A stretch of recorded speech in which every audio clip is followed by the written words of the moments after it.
Oh, good evening, intrepid listeners.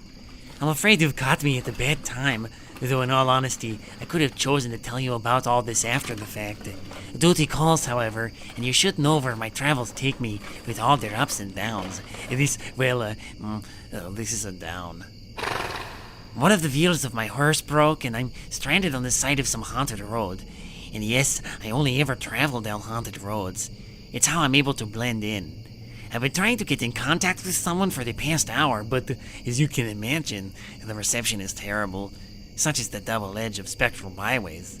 At this time of night, no one passes along this feared stretch of highway. So I've taken it upon myself to try and fix the wheel. But, it's slow going. And again, I'm a storyteller and a chef, not a shed handy with repairs. You know, I wasn't really planning on talking too much about myself, intrepid listeners, but I think you should understand that, compared to some of my fellow kin, my powers have been greatly diminished over the years. There was a time when I could move freely through the shadows, and could be found at every little corner where firelight couldn't reach, and when people could huddle together and tell stories of suspense and fright to each other. These days, though, I am reduced to the darkness just outside of a screen's glow, and even that... Great. Just wonderful. Now I've made it worse. Oh, whatever happened to me?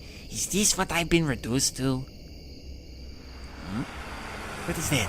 It's a hot rod hearse? Nice wheels you got there, handsome. Is that an antique? What? I said, is that an antique? I prefer to call it retro, but judging by its current estate. Well, you look stuck in a rut in more ways than one. Need a hand? Well, unless you have a spare wagon wheel. Not on this baby. But I can give you a lift at least. Where are you headed? To wherever chilling stories can be found. I know, not terribly specific, but... A shade after my own heart. Alright, hop in.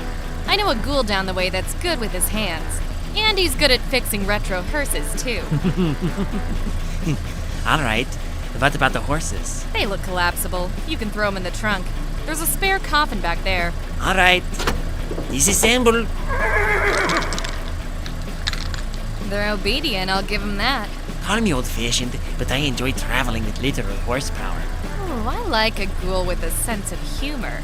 Hop in and buckle up.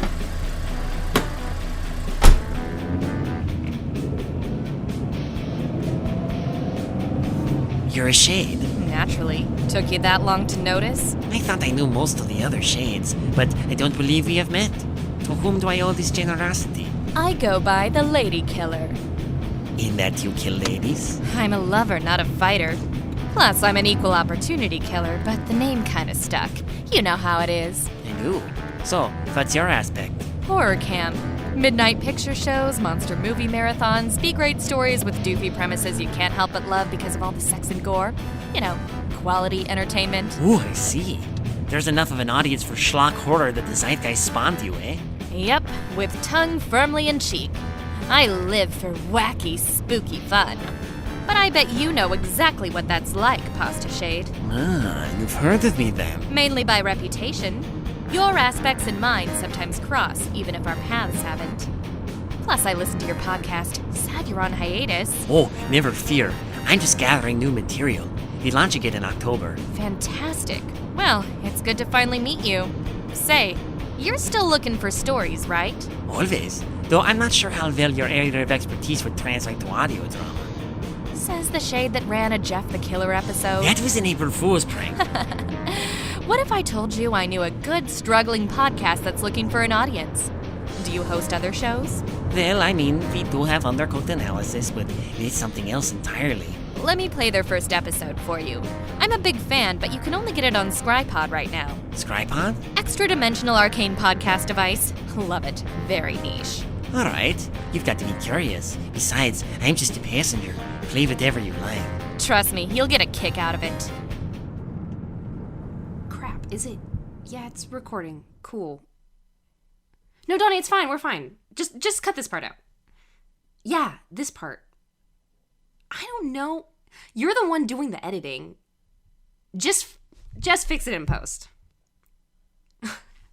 You better not. We don't want this that raw, okay? Okay, I'm doing it for real now.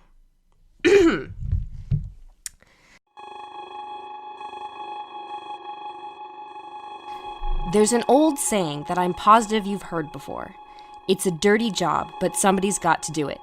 From janitors to garbage collectors, men and women in these lines of work do things we as a populace are loath to do. They're valuable services, despite being thankless jobs.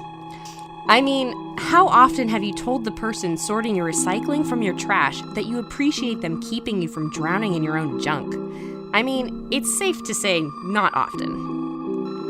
But on the list of important but undesirable career paths, the average sanitation worker probably gets more gratitude on a daily basis than someone with the job I'm about to describe gets in their entire career.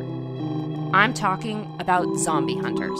Widespread investigation of reports from funeral homes, morgues, and hospitals has concluded that the unburied dead are coming back to life and seeking human victims. Ever since the first outbreak in 1968, the undead have been a part of average existence, a common issue that is seen as, like the cockroach, little more than an annoyance these days. We understand the results, if not the cause, and dealing with zombies has become as simple as making a phone call and waiting for someone to come handle the problem. You would think this would mean the zombie hunters that make sure the dead stay dead would get immense respect. But I'm sure everyone listening knows, or at least thinks they know, how they feel about folks who do the job. Note how I've been calling them zombie hunters. You probably know them by their colloquial title, deadbaggers. And it's not a title of endearment, I can tell you that much. I conducted a quick series of impromptu interviews to get a sense of what the average person thinks. So what do you think of zombie hunters? They're disgusting. Who in their right mind would want to be a deadbagger? I understand what they do is important, but honestly, they probably pick up, all kinds of diseases, so I don't really know any, personally. Oh, they're disgusting, gross. I don't want to see them in my neighborhood, and I don't want my children exposed to that. Thank you very much. They're the ones doing the unnatural thing. If the dead walk the earth, it's the Lord's will. And they're probably going against it by butchering. Probably get a sick pleasure out of it too, perverts. Oh, we had to call it deadbagger once after my uncle died. It was gross. I know it wasn't really my uncle anymore, but the guy could have been more respectful, you know? My mom's house smelled for, weeks after that. What's this for? A documentary podcast. About deadbaggers? Yeah, so would you... Is this for a school project or something? No, this is my own thing. I'm a college graduate. Really? What'd you major in? Journalism. Yeah, bullshit liberal college system. Don't give a degree to anyone these days. Donnie, you could cut this part out. Clearly, there's a lot of stigma surrounding these people, despite how needed their services are. What really motivates them? What does it take to be a zombie hunter? The mission of this podcast is to document the lives, the methods, and struggles of these unsung heroes of everyday life, share their stories with the world, and to hopefully give them the appreciation they deserve. It may not be the most glamorous topic for a podcast, but hey, it's a dirty job, and someone's got to do it.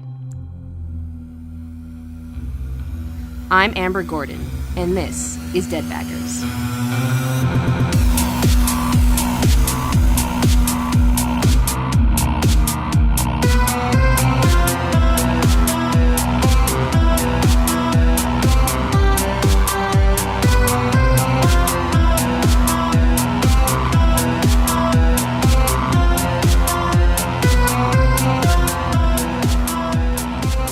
First of all, you might be asking yourself, why does this woman care so much about people that kill dead people as a career?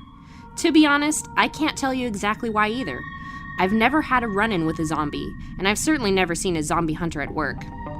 I know there's a lot of videos, yes, and I've always been kind of squeamish, so I avoided them. But as a journalist, I started to recognize the spread of misinformation about zombie hunting and exterminating among the public. And I'm surprised about how little I actually knew about the subject. Most take it for granted, but I wanted to know the details. Call it morbid curiosity. But after delving into the scant bit of information I could find, I knew I'd found something potentially interesting, more so than people give it credit for. Unsure exactly where to start, I reached out to a few employees of Final Returns Incorporated, in hopes I might be able to get an interview. Final Returns is the largest commercial zombie removal service in the United States, and almost the only one you ever see advertised. Understandably, there's not a lot of competition in this market. I won't lie when I tell you that the majority of replies I got were confused and suspicious.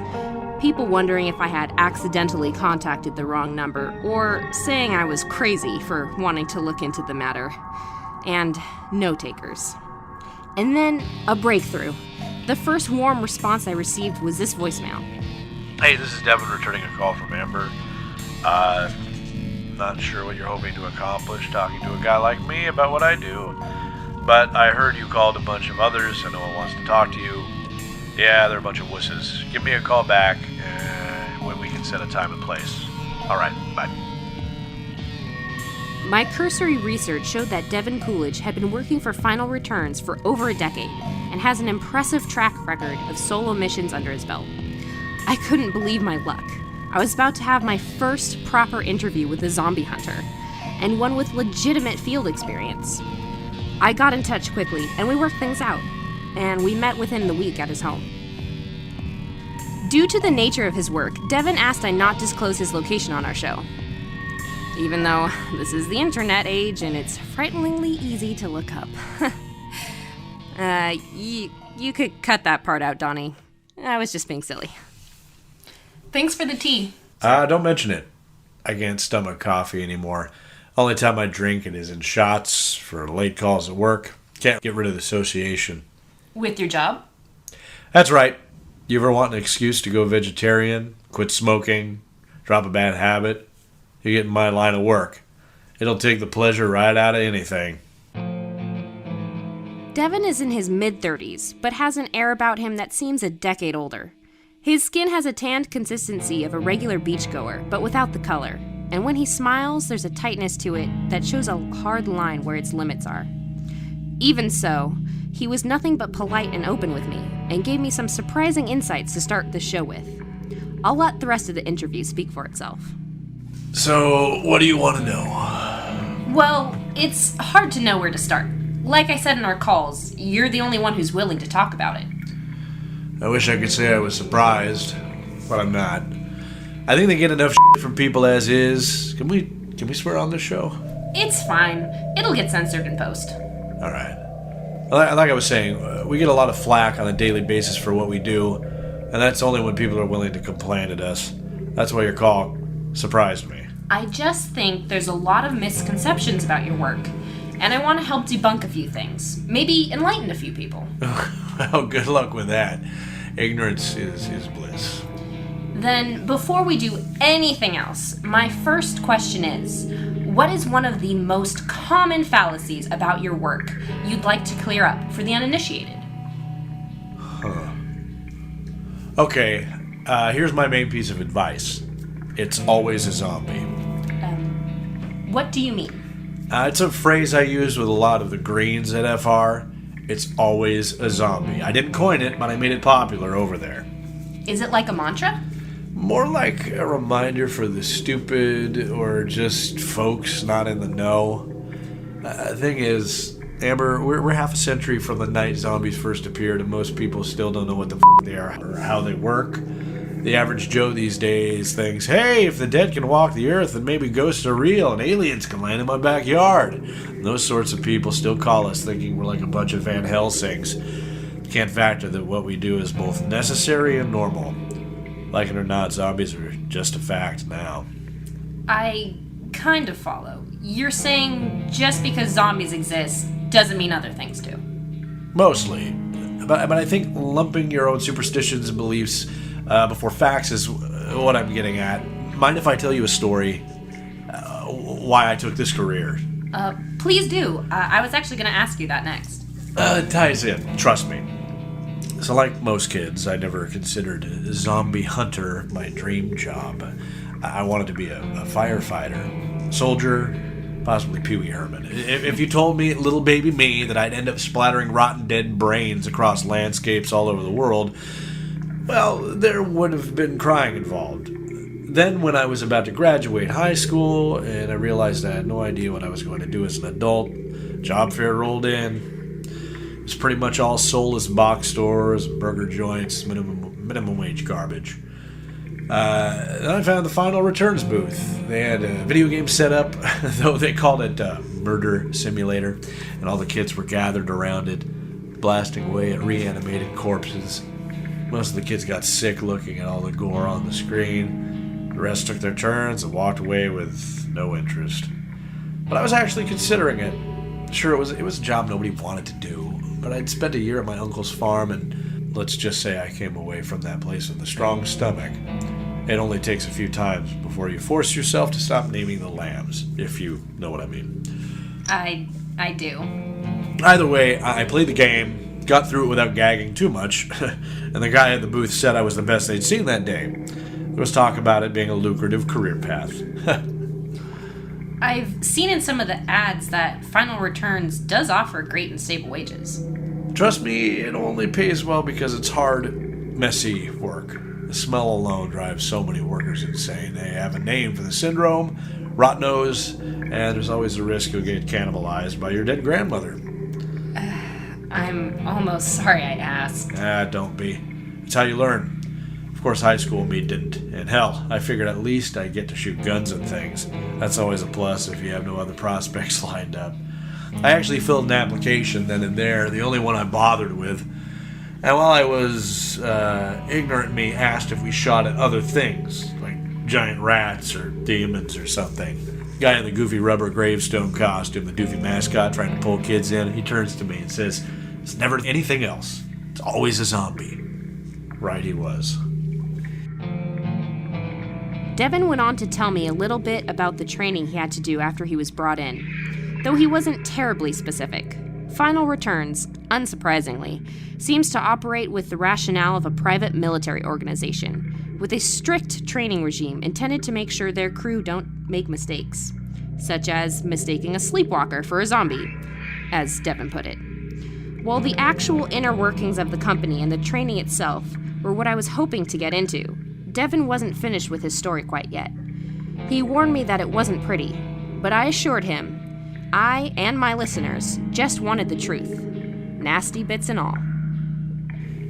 I was still an undead virgin when I got the call, or when the guy I was shadowing got his call.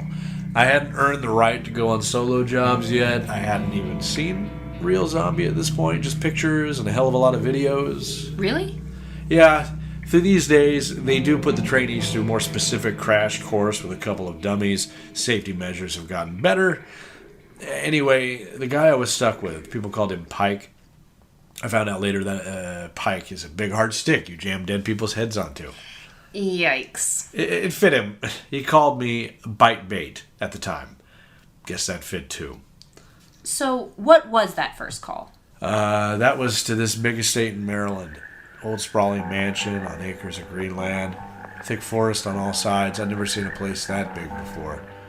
But Pike wasn't impressed. He said big houses are empty houses. That was all. And the job? Right. Whoever called had been real cagey on the phone. According to Pike, said we'd discuss the details when we arrived. It's not the first time we've gotten a possible false alarm. But with an estate like that, calling people like us, well, management wanted it taken out face value. So we roll in around midnight, and this old man greets us at the door. He's the owner of the place and seems real relieved we're there. Pike got straight to the point asking what the call was about, and the old man asked if we took care of things other than zombies. Okay. We get brought into a parlor where the whole family is. This is an old money family, you can tell right off the bat. And the scene I walk into is straight out of an old dark house movie, no joke. There's an old woman, kind of rakish looking man, a little younger than our host. I think he was the old guy's brother, and a boy and a girl about my age, twin siblings, and spooky as fuck, all gathered around a big roaring fire in the fireplace, the only light in the room. Immediately, the old man starts asking if we know the legend of the Banshee. Oh, the Irish ghost. Whales that foretell death? You caught on faster than I did. Hey, my degree has to show something. Sorry to interrupt. No worries. So our client told us that he'd been hearing something wailing for the past 3 nights. The groundskeeper had apparently heard it, got spooked, took one of their tractors, and ran. The brothers pointed out that the groundskeeper was also unreliable and had robbed their wine cellar, but they couldn't find any trace of him or their tractor after. Then the night before they called us, the old man's daughter, the mother of the 2 kids, had also gone missing. It went quiet after that, but then the noise started again. That was when they called us. Pike, meanwhile, is writing all this down in a notepad and nodding. Me, I'm distracted by the girl. I definitely heard her brother whisper disgusting deadbagger to her, loud enough for me to hear. No offense, but since you were standing in the parlor of a mansion... Not surprised. No one there would shake Pike's hand when he said we were on it. I imagine they were going to throw the chair he'd sat in into the fire the moment we left the room. But we leave.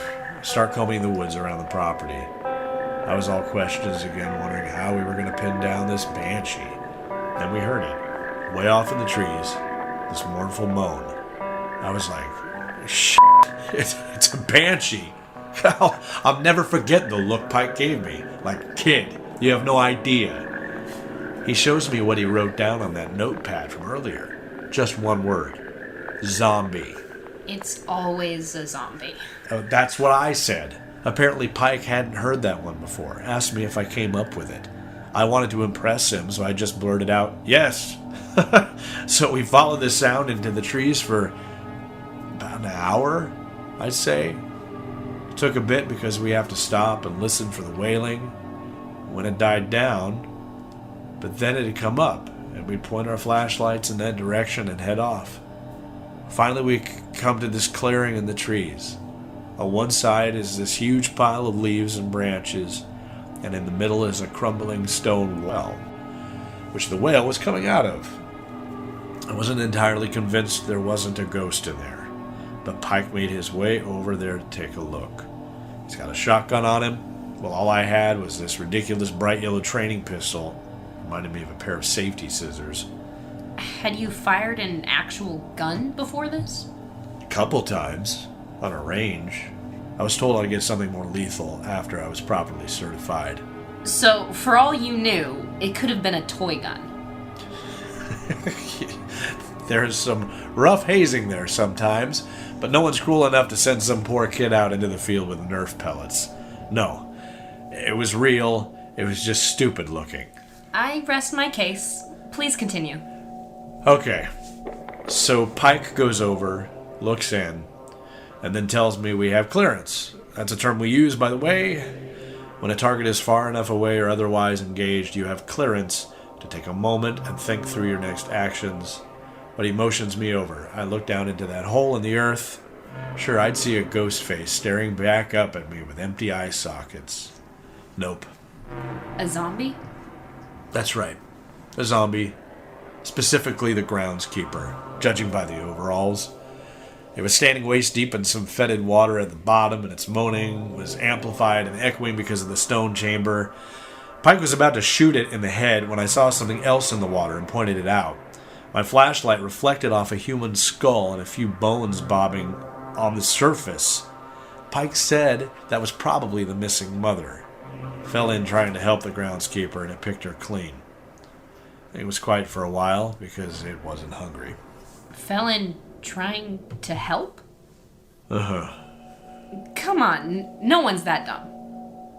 You'd be surprised. But, she would know it was a zombie with all the moaning and decay, right? You got a good head on your shoulders, Amber. That's exactly what I was thinking at the time. Something didn't feel right. Pike didn't care, though. He blew that zombie away. I didn't watch the dead guy's head explode. It wasn't because I couldn't take it. I was just more interested in something else.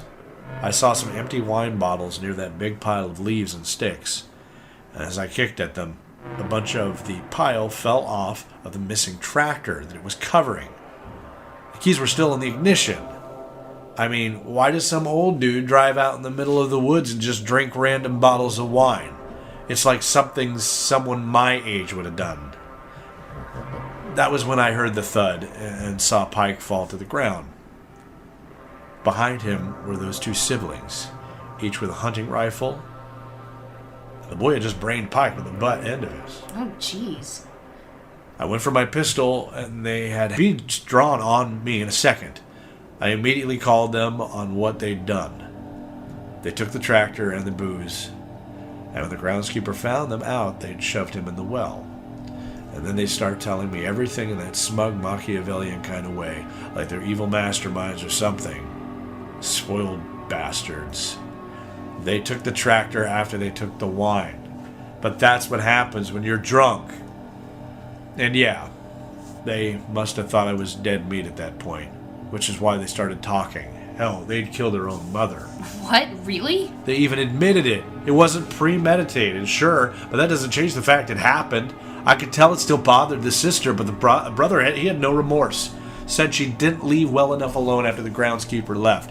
He claimed they thought he was still alive, since he was moving around down in the well, and that he'd tell the mother everything. So when she found him, they dumped her down the well too. Devin, don't take this the wrong way, but if you're embellishing here, I'd rather get the hard facts. Hey, I don't blame you for thinking this is all ludicrous. How do you think I felt? I got the Omen twins staring me down with rifles and talking about their schemes while Pike's bleeding on the ground. It's one hell of a way to start a new job. Then something dawned on me. I shut off my flashlight. The one and only reason they knew where I was standing in the first place. The first shot split the darkness, and thankfully it didn't do the same to my head. The second, third, and fourth shots came right after. The two of them were firing blind. I heard Pike groan in the dark, and I yelled at him to look out. I couldn't really see what happened, but I heard one of the kids yelp. Two more shots were fired. In that brief flash of light, I could see the barrel dangerously close to Pike's chest. Another squeal, then it got quiet. I called out to Pike. Silence. I took the flashlight and cast a beam across the grass. Either everything was safe or I'd be immediately shot. There didn't seem to be much of an option, regardless. There was Pike, crouched over the girl's body.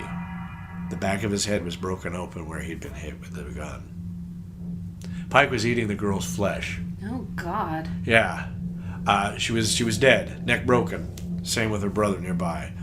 I was able to get close enough for a clean shot. The ridiculous yellow training pistol all but pressed against Pike's temple. I didn't bother explaining anything to the family. I was just a kid. I had nothing to say. Instead, I got to the car and took off. Once I got far enough away to regain some of my wits, I phoned into the company and ordered 5 pickups. Wow, I'm sorry? It's fine. You learn fast that this is genuinely messy work. And this was my big crash course in that. To be honest, I never told this story to anyone outside of the job. Really? Why tell me then? I mean, you're trying to enlighten people. Isn't that what you said? Yeah. Well, I hope that helped enlighten some things. For you and your listeners, nothing about this job is easy, but we know how to deal with the zombies most of the time. It's people you have to worry about. People like those kids. That little farce set me back a bit. Pike didn't have many friends, but a hell of a lot of people respected him. After news hit that he died on the job, it seemed like they were going to build a monument back at the office. Don't you worry about me making the story public? Nah. I made peace with the idea when you made the call. People should know what we have to deal with on a daily basis. Mine's a weird case, but like that's more common than you'd think. And I've seen a lot of strange since that first job. Sorry, I need to take this. No worries, go ahead. As it turned out, Devin had just gotten a work call. That promptly put an end to our interview. I would be lying if I said I wasn't disappointed. I had so many more questions in the wake of our talk. And with Devin's raw story still fresh in my mind, I wondered if maybe I was going about this the right way. And then, just as I was getting ready to pack up and shut down, he surprised me yet again. Want to tag along? Huh? It's a routine job. Should be pretty straightforward. Normally we don't let the normies come with, but I have enough clout to pull some strings. Oh, this is kind of unexpected. I don't really have anything else going on. What do you think, Donnie? Fuck yeah! Okay, wow, sure. Great, I'll drive. Just stick close to me and keep your audio rolling. If you pull the journalism card on people at FR, I'll vouch for you. Are you squeamish? I'll manage. You'll have to. And with that simple offer, Devin ushered me into the strange and unpredictable world of zombie hunters. What happened on that impromptu ride-along? That and so much more will be revealed next time on Deadbaggers. I'm Amber Gordon. Thanks for listening.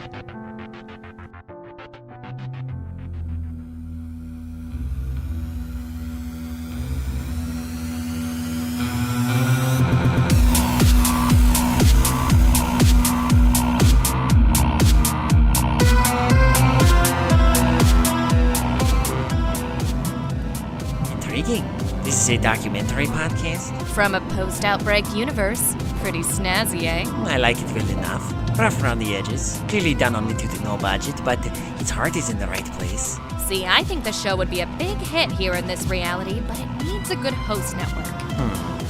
I don't know. Transdimensional copyright might be a thing, but I'll look into it. My team of chefs is not entirely of this world either, and they might know a good solution. No promises, but I appreciate you enlightening me. Happy to help. And my timing is great as always. Here we are. Ooh, this looks like the kind of place Dr. Frankenstein might call home. It's a mad scientist aesthetic. You don't get a lot of spooky castles in this part of the country. Who am I looking for exactly? Just ask for Dr. Hack. Tell him you're a friend of mine and you're golden. He and Igor can help you out. He has an Igor? That's a good sign. Well, thank you for the ride, my dear lady killer. It's been a pleasure making your acquaintance. The pleasure's all mine, Pasta Shade. Hit me up sometime soon. And keep up the good work. You can bet your afterlife on that. We're connected through the zeitgeist, after all. Until next we convene. Toodaloo, handsome. Oh, hey, wait! I forgot about the horses in the trunk. Oh, scheisse. Now what am I going to do?